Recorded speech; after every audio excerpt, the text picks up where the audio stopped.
रोम रोम भाइयों।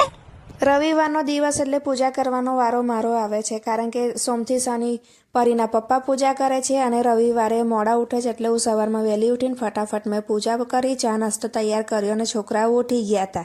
તો ઉઠીને એ લોકો નાહી ધોઈને પોતપોતાની જાતે નવા કપડાં કાઢ્યા અને કપડાં પહેરીને તૈયાર થઈ ગયા. ક્રિશિવે એની જાતે માથું ઓર્યું.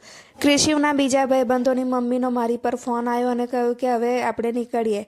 તો અમે લોકો ત્યાં પરી, ક્રિશિવ અને હું અમે ત્રણે જણ નીકળી ગયા ક્રિશિવના ભાઈબંધની બાબરીમાં જવા માટે, જે અમારા ઘરેથી 5 મિનિટનો જ રસ્તો હતો. તો પણ અમે એક્ટિવા લઈને ત્યાં ગયા, કારણ કે ક્રિશિવ અને પરી કહેવા માટે મમ્મી હું ચાલીને નહીં જવું અને તડકો પણ આજે ખૂબ લાગે છે. પછી અમે લોકો ત્યાં ગયા અને ત્યાં ગયા તો ત્યાં વચ્ચે વરઘોડો ચાલતો હતો ને વરઘોડાની આગળ ટેડી બિયર, રીચ અને બાબલા ડાન્સ કરતા હતા. ત્યાં જોઈને ક્રિશિવ ખૂબ જ ડરી ગયો અને બહુ જ રડવા માંડ્યો. પછી હું સાઈડમાં આવી ગઈ અને સાઈડમાં એને ઊભા મેં ત્યાંથી વરઘોડો બતાવ્યો અને આ રીત જોઈને એવો રડતો હતો ને એનો ભાઈબંધ પણ આવ્યો હતો અમારી સાથે, એ પણ ખૂબ રડવા માંડ્યો. અને પછી વરઘોડો આગળ ગયો ને બગી આવી, તો બગીમાં એનો ભાઈબંધ બેઠો છે તે ત્યાંથી દૂરથી ક્રિશિવને હેલો કરે છે. અને એ વરઘોડો ગયો એટલે અમે ત્યાં મંદિરના ઓટલે બેઠા, કારણ કે ક્રિશિવના બીજા ભાઈબંધની મમ્મીનો ફોન આવ્યો હતો કે અમે લોકો ત્યાં રસ્તામાં જ છે. તો અમે લોકોએ કહ્યું કે અમે ત્યાં મંદિર આગળ બેઠા છે ને અને તમારો વેટ કરે છે. તો હું, ક્રિશિવ અને પરી ત્રણે જણ અમે વેટ કરતા હતા. ત્યાં સુધી ક્રિશિવના ફ્રેન્ડ પણ આવી ગયા. તો વરઘોડો હજુ પાછો આવ્યો ન હતો ત્યાં સુધી એ 4 જણ ત્યાં રમતા હતા અને પરી કંઈક એ લોકોને રમાડતી હતી. અને આ એના ભાઈબંધ છે ક્રિશિવના. તો એ બધા ત્યાં મંદિર આગળ રમતા હતા અને ભાતીજી મહારાજનું મંદિર હતું, ત્યાં એ લોકો કારીની અંદર શું છે એ જોતા હતા.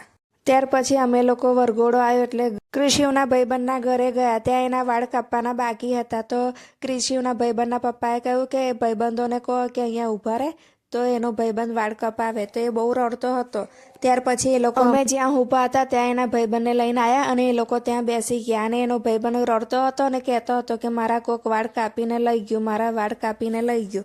ક્રિશિવ કે એ તો તારા પાછા આવી જશે વાળ.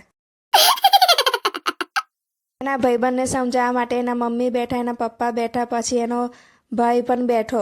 પણ એ છોકરો ખૂબ જ રડતો હતો, પણ બાબરી હતી એટલે વાળ તો કપાવવા જ પડે. તેના વાળ કપાયા અને પછી એને તૈયાર કરવા લઈ ગયા.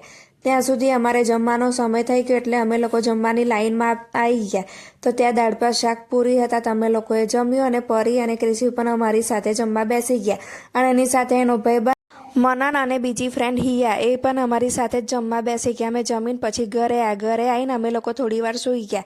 અને 5 વાગ્યા એટલે પરીએ ડિમાન્ડ કરી કે મમ્મી મને મેગી બનાવી આપ. તો મેગી બનાવતી હતી તો એ વહી લેઝર લાઇટ લઈને ઉપર પંખામાં લેઝર લાઇટ પાડતી હતી અને ગોળ ગોળ ફરતી હતી. મેં કહ્યું કે તને ચક્કર આવી જશે. अरे तू जा रही। એ લોકોએ મેગી ખાતીને બધી પાણીની બોટલ ખાલી કરી હતી. તો એ લોકોને મેં બોટલ વેચી આપીને કહ્યું કે અડધી બોટલ તારે ભરવાની છે ને બીજી બોટલ ક્રિશિવ ભરશે. તો એ કે મમ્મી હું નાની ખુરશી લઈ આવું ને પછી એની પર ચડીને ઉપર ચડું છું. તો પહેલાં પરીએ પાણી ભરી લીધું. પરીએ પાણી ભર્યું અને પછી ક્રિશિવ પાણી ભરવા બેઠો. ત્યાં તો ક્રિશિવે કાંડ જ કરી નાખ્યો.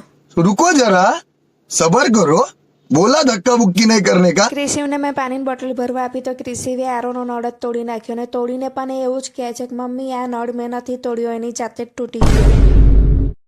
થોડીક વાર માટે એ લોકોને મેં બાગમાં રમવા મોકલી દીધા, કારણ કે એને આરોનો નળ તોડ્યો હતો અને એના પપ્પા ખૂબ જ ગુસ્સે થઈ ગયા હતા. એટલે મેં ક્રિશિવ અને પરીને કહ્યું કે જાઓ તમે ફટાફટ નીચે જતા રહો ને કે તારા પપ્પા તમને લોકોને મારશે. અને સાંજ પડતા એ લોકો રમવા જતા રહ્યા. અને પછી અમારે આજે ઘરે ખાવા બનાવવાનું ન હતું, બહારથી ખાવાનું લાવવાનું હતું. તો ખાવામાં આજે અમે ભાજીપાઉં લેવા ગયા. ભાજીપાઉં લઈને ઘરે આવ્યા એટલે અમે બધાએ ભાજીપાઉં ખાઈ લીધી. ક્રિશિવ કે મમ્મી ખૂબ જ સરસ ભાજીપાઉં છે. અને અમારો આજનો દિવસ આમ જ પૂરો થયો.